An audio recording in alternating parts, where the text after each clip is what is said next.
Hello everybody, my name's Tim Hughes. I'm the Director of Communications at Spirit Invest.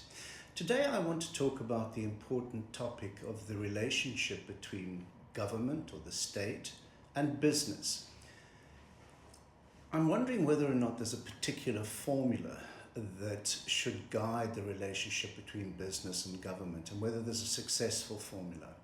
I'm not sure there is, but I think there are some very successful examples of good relationships between business and government that actually help economies to grow, they're developmental, they tackle poverty, and they're forward-looking as well. I'm thinking here of, for example, Japan, South Korea, Germany, for example, where the relationship between government and business is strong, it's well structured, it's clear, it's well understood. And there's a cooperative relationship. In other words, the state often plays a promotional role. It provides seed finance, infrastructure, policy guidance, but it's in a dialogue with business. Business in turn is in a dialogue with government in order to achieve not just economic and business objectives, but actually national objectives. And I think in South Africa, we're missing this relationship. Our relationship between business and government is not as strong as it could be. But I think we're beginning to see signs of improvement, which is very, very welcome indeed.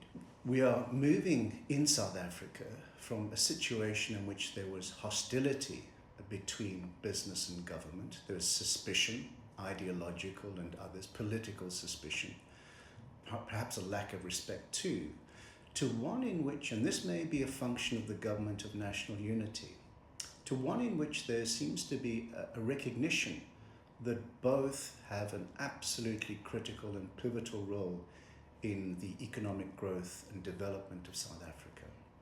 So, whilst there may not be a particular formula for success, there are some characteristics that I think we could and should be looking at in South Africa. Firstly, we have to acknowledge who does what best. Business does profit best. It employs people best, it creates jobs best, it creates growth best, it's agile, and I believe that government should attempt to empower business to achieve what it does best. And that requires an enabling environment. It requires policy, legislation, and regulation that is pro-business and pro-growth. Now, this doesn't mean to say this comes at the expense of labor. In South Africa, we have to have a situation in which there's cooperation and mutual respect and dialogue between business, government, and labor.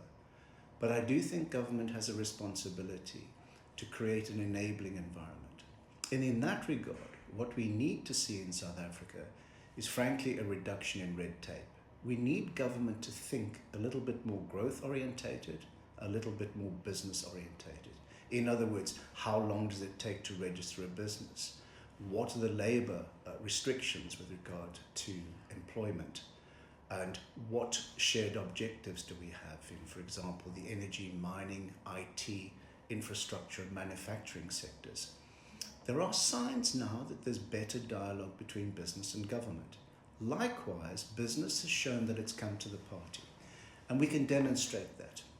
In the case of Business for South Africa, Business Unity and Business Leadership South Africa, business has come to the party on three particular matters: energy, infrastructure, and tackling crime. And in all three of those areas, we can see success over the past 2 years. And that demonstrates when business works closely with government, we can see success and we can measure success.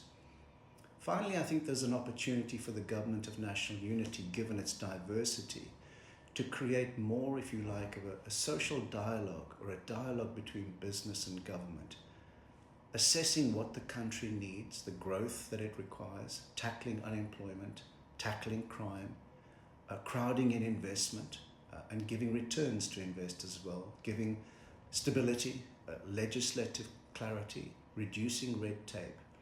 And I'd see no reason at all why South Africa can't escalate its growth rate at least to 3%. And that in turn will make a dent on poverty and indeed inequality in South Africa. So whilst there's no formula, we can certainly see indicators of how the relationship between business and government in South Africa can be improved for the betterment of all. Thank you, and we'll update again in a future video.